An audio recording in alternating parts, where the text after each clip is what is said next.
One of Boris Johnson's aides swore live on television after a journalist tried to get the Prime Minister to agree to an interview.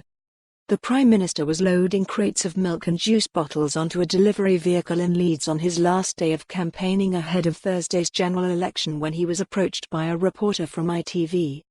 Jonathan Swain asked Mr Johnson to take part in a live interview with Good Morning Britain's Piers Morgan and Susanna Reid. "Morning Prime Minister, will you come on Good Morning Britain and deliver on your promise to talk to Piers and Susanna?" Mr Swain said. "Probably not the best way to start your final day of campaigning." pic.twitter.com/VUT6BVTWN. Dino Sofos, a Sofos, December 11, 2019. "We're ready to go, we're live on ITV right now." Mr Johnson's head of press Rob Oxley can then be heard saying, "Oh, for F's sake."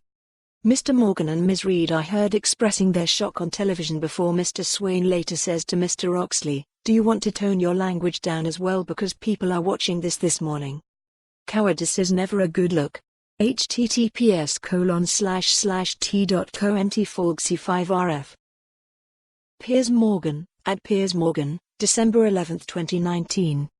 The reporter again asks if Mr Johnson would appear on the programme, to which he replied, "Of course I will."